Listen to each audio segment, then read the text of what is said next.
Hello, bonjour, bonsoir. Ça dépend de l'heure à laquelle vous allez me suivre encore une fois de plus. Je suis votre soeur Judith Posonga Bongwanji. C'est pour le compte de Kemzia TV que nous sommes encore là une fois de plus pour apporter un conseil pour nos jeunes sœurs et nos jeunes frères qui arrivent aux États-Unis. Et le sujet d'aujourd'hui, c'est la bague de fiançailles. Est-ce qu'après une demande de fiançailles, est-ce que nous sommes déjà ready pour le mariage? Devions-nous nous donner totalement parce que le frère m'a fait une demande en public avec une bague? Est-ce que je peux déjà me lancer à tout donner parce que tout le monde sait déjà que je suis sa copine ou sa fiancée, je ne sais quoi aller dire parce que là on ne sait pas encore positionner si c'est déjà l'affaire où les parents sont déjà au courant ou pas encore. En fait, nous sommes venus juste éclaircir et donner un conseil à nos jeunes sœurs qui viennent d'arriver ou qui sont déjà là depuis il y a des temps. S'il y a des questions par exemple comme si que j'ai reçu la bague et j'ai accepté la demande de mon copain, la demande de fiançailles. Est-ce que je peux déjà me laisser aller vu que j'ai déjà la bague? Est-ce que c'est déjà un pas pour le mariage ou pas? J'aimerais juste venir éclaircir mes jeunes sœurs et vous aider aussi par un conseil ou un guide qui pourra vous aider parce que vous êtes des filles et vous devez vous garder avant le mariage. Parce qu'il y a aussi beaucoup de plaintes. Nous avons eu à faire cette vidéo parce qu'il y a eu des gens qui ont appelé pour nous dire que il y a des problèmes qui s'est fait dans notre communauté sur ces points-là. Il y a comme histoire une fille par exemple, je ne vise pas une personne parce que je ne connais pas l'histoire de quelqu'un, c'est juste une plainte qu'on m'a fait parvenir si je peux parler de ces sujets-là. Et j'ai dit ok, c'est aussi parmi le point que nous avons pu relever, parmi d'autres points, la majorité de nos points que nous avons dans notre programme, dans nos programmes. Alors, ma soeur, des fois quand le frère ou le garçon vient vous faire la demande en public, devant tout le monde, demande de la bague, on connaît tous, il s'agenouille et il fait sa demande. C'est très souvent ce qui se passe ces derniers temps, c'est ce qu'on voit souvent. Mais très souvent aussi, c'est quand cette demande-là arrive, nos parents ne sont pas encore au courant. Très souvent, avec ce que nous les Africains, nous faisons ici en dehors des États-Unis. C'est pas très souvent que les parents sont au courant. Des fois, c'est dans des bonnes intentions et des fois aussi c'est dans de mauvaises intentions que les garçons le font souvent. Très souvent, les plaintes que nous avons eues, c'est dans de mauvaises intentions, que le gars, par exemple, il vient chez une fille qui est sérieuse, il garde ça à son corps, elle aime le garçon, mais elle dit que non, je veux pas, je veux me garder jusqu'au mariage. Et des garçons qui ont de mauvaises intentions, je ne dis pas tous les garçons, hein, il y a d'autres qui sont très sérieux et qui veulent vraiment d'une relation sérieuse, mais il y a plusieurs qui sont à la quête de filles, sortir avec des filles pour détruire leur réputation et puis partir. C'est ce qui s'est fait très souvent. Et les garçons sont arrivés à un point, ils sont prêts à tout faire quoi. Tout pour juste prendre ce qu'ils en ont besoin. Ça n'a pas commencé aujourd'hui, c'est depuis longtemps. Et ici aux États-Unis, malheureusement, aux États-Unis, en Europe, quand ces choses-là arrivent, facilement, vous, la fille, vous êtes salie. Les garçons peuvent faire ça à 2-3 filles. Vous voyez, souvent, ils rentrent en Afrique pour chercher une autre femme. Ils disent que la fille là est légère, la fille là, elle n'est pas une fille sérieuse. Et pourtant, c'est lui qui est venu et puis il est sorti avec vous. C'était après demande et vous êtes laissé aller par rapport à des actes qu'il avait posés. Vous avez cru en son amour, mais après le garçon donne les dos pour dire que ce n'est pas la femme de mon niveau, ce n'est pas la femme que je veux, ce n'est pas une fille sérieuse, et puis il part. À lui, il fait sa vie et puis après, il descend en Afrique pour aller chercher une autre femme. Donc pour moi, mes jeunes sœurs, comme votre sœur, je vais juste vous donner un conseil. C'est ce que l'on vit ici parce qu'il y a tellement de plaintes et à vous qui êtes déjà tombé sur ces pièges-là et vous êtes en train de regretter, j'aimerais vous dire de reprendre votre vie en main. Ne courez pas derrière les gens pour chercher à vous expliquer comment ça a été, comment... Donc c'est vous qu'on va se moquer après que vous courez derrière les gens. Reprenez votre vie en main. Si c'est un seul homme,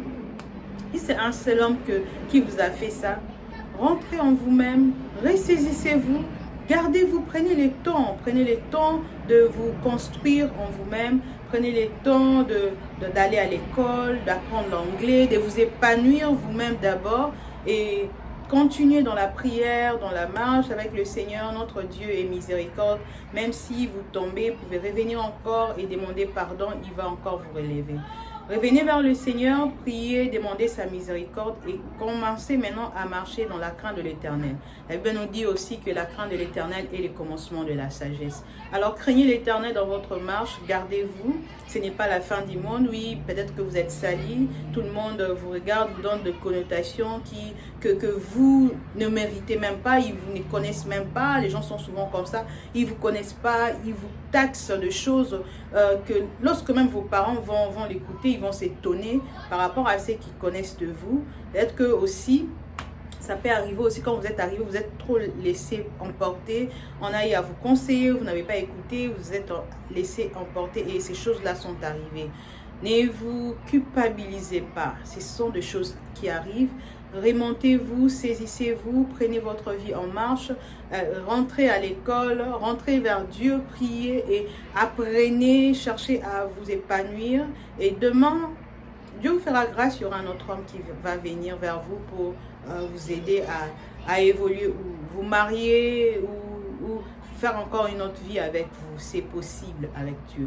Et pour vous, mes jeunes sœurs qui ne sont pas encore tombées sur ces points-là, souvent quand nous, nos jeunes sœurs, quand elles arrivent, des fois, c'est quand lorsqu'on conseille, c'est comme si ces gens-là sont des jaloux, ils ne connaissent rien, vous laissez emporter. Ce sont des choses qui arrivent, ce sont des choses que nous avons vécues ici. Quand on vous parle, on vous donne conseil, s'il vous plaît, mes sœurs, écoutez. 2 personnes, 3 personnes ne peuvent pas vous interdire sur un chemin si ce chemin-là est bon. Donc, ça ne peut pas coïncider qu'un tel vous interdise et l'autre vient vous interdire, l'autre là vient. Ça fait 2, 3 personnes vous parlent de la même chose et ces 3 personnes sont toujours dans l'erreur et soit c'est toi qui vois mieux. Des fois, quand quelqu'un va vers le trou, tu ne vois pas parce que tu es emporté par le sentiment et toutes ces choses-là. Ce sont les gens qui sont tout autour de toi qui peuvent voir et te dire fais attention là où tu vas, arrête-toi et arrête-toi. Souvent, nos jeunes sœurs, vous n'écoutez pas. Vous n'écoutez pas. On ne sait pas pourquoi. Mais c'est après que vous revenez en vous-même, vous dites que non, telle personne m'avait interdit, telle personne m'avait interdit. Vous n'avez pas écouté.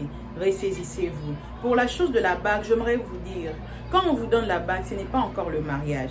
Très souvent, nos parents ne sont pas au courant de ces demandes de fiançailles qui s'est fait en ligne, en Facebook, le fiançailles, je ne sais pas si les parents sont des Facebook, si les parents sont des WhatsApp, je ne sais pas, mais ça s'est fait souvent en ligne. Mais nos parents en Afrique ne savent rien. Ils n'ont rien eu de votre proposant ou quoi que ce soit. Oui, même ça arrive aussi que ça s'est fait comme ça. Mais après ça, est-ce que le garçon vous a rassuré qu'il va aller chez les parents? Oui, ils avaient déjà commencé une démarche pour voir tes parents, pour aller plus loin. Il y a d'autres quand même, ils commencent ces démarches. Il vous a fait la demande. Après, il commence les démarches pour le fiançailles. Tellement qu'il tient à quelque chose pour le voir. S'il a cette chose-là avant le mariage ou avant ce que vous attendez le plus de lui, il peut partir. Donc, soyez très sages, mes sœurs. Ressaisissez-vous. Si un homme vous fait la demande avec une bague, ce n'est pas encore le mariage. Parce que vos parents n'ont encore rien eu de l'homme. Gardez-vous. C'est bien, c'est quelque chose de bien que tout le monde fait aujourd'hui, que nous avons copié à l'Occident sans pour autant connaître même comment eux, les Occidentaux, le font. Très souvent, c'est quand ils cohabitent ensemble. Quand les gens cohabitent ensemble, c'est normal que vos parents connaissent déjà la personne parce que tu habitais chez tes parents. Tu dois annoncer à tes parents que maintenant j'habite avec telle personne. C'est comme ça que ça s'est fait chez eux. Mais nous sommes les Bantous, nous sommes les Africains, on a une autre culture que les Occidentaux. On peut copier des choses chez eux, mais on ne peut pas perdre nos valeurs pour prendre ce qui n'est pas bien. C'est ce qu'eux, ils font. C'est après peut-être 2 années, tu vas voir des gens qui restent depuis des années et après, l'homme se décide enfin de faire la demande. Et quand ils font cette demande-là, tu vas voir, ça ne traîne pas. Ça ne traîne pas pour eux, c'est les mariages. Parce qu'ils ont déjà eu le temps de consommer les mariages. Et après, ils se décident maintenant d'être vraiment officiellement quoi, ensemble. Mais nous, nous copions les choses, nous ne vérifions pas comment ces choses-là c'est fait en fait.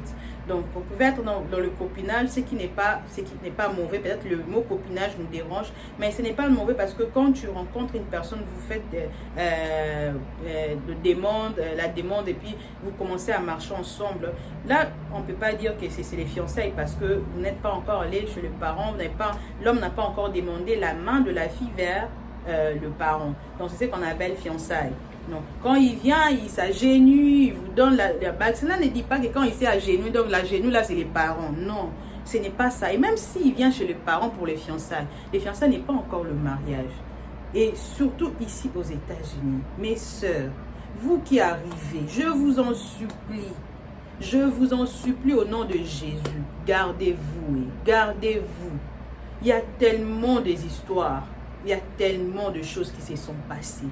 Quand les gens viennent vous parler, essayez d'écouter. Écoutez, s'il vous plaît.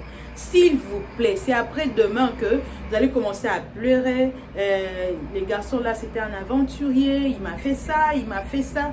Mais on t'avait parlé, on t'avait prévenu. On a eu le temps de te parler, mais tu n'as pas voulu écouter. Même quand on dit que Mboko Ezamboka ya bana, ya papa, te ya bana na bana, parents bazate. Mais tu as quand même reçu l'éducation de tes parents. Tu es venu d'une famille où on t'a éduqué. Cela ne dit pas que quand tu viens en dehors de tes parents, tu dois t'emporter, faire tout ce que tu veux. Quand tu fais tout ce que tu veux là, nous aussi on voit. Les gens qui voient là, les gens qui parlent là, voient. Et ils vont s'appeler, ils vont te salir. Pourquoi toi-même tu as laissé une porte ouverte? S'il vous plaît mes soeurs, demande de fiançailles n'est pas encore le mariage.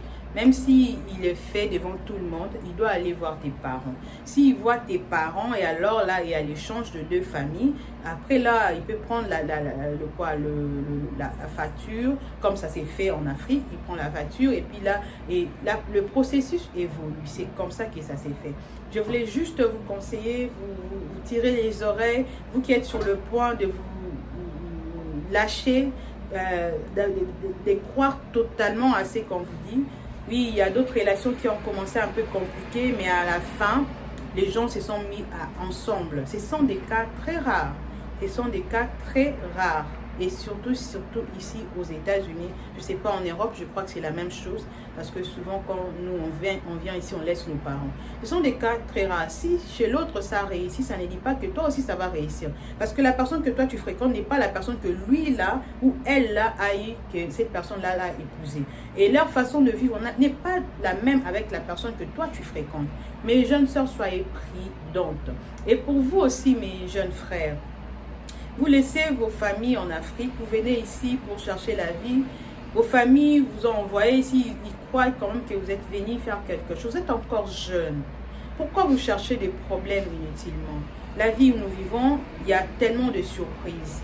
Gardez-vous. Si vous aimez la personne, vous croyez que vous pouvez aller très loin, avancez avec la personne. Mais si vous n'aimez pas la personne, ne cherchez pas à aller détruire la réputation d'une personne. Et même si vous êtes sorti avec la personne, pourquoi seulement la salir? Pourquoi, même si elle est mauvaise réellement, gardez-la, gardez sa réputation, parce que c'est une femme.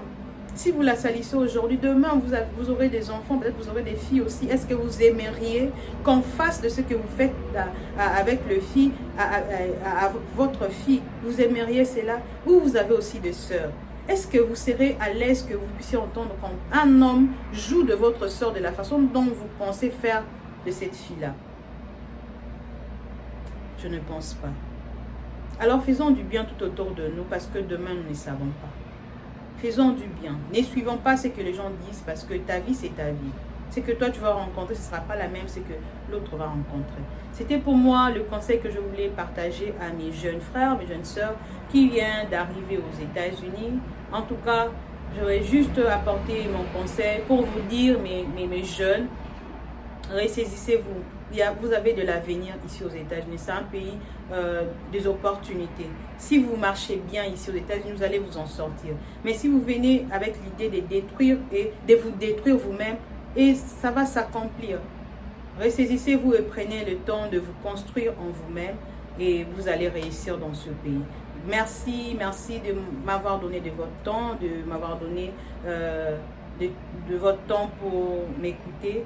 Je crois à la prochaine occasion, on va encore parler d'un autre sujet. Je crois que ces conseils à aider une personne. Si vous avez aimé la page, souscrivez, partagez aussi pour que quelqu'un bénéficie de ces conseils. Ça va peut-être aider une personne qui était sur le point de tomber, sur le point de se lâcher. Vous ne savez pas, vous pouvez sauver une vie, vous pouvez sauver une soeur, vous pouvez sauver un frère. Merci et bonne journée à vous. À la prochaine. Bye bye.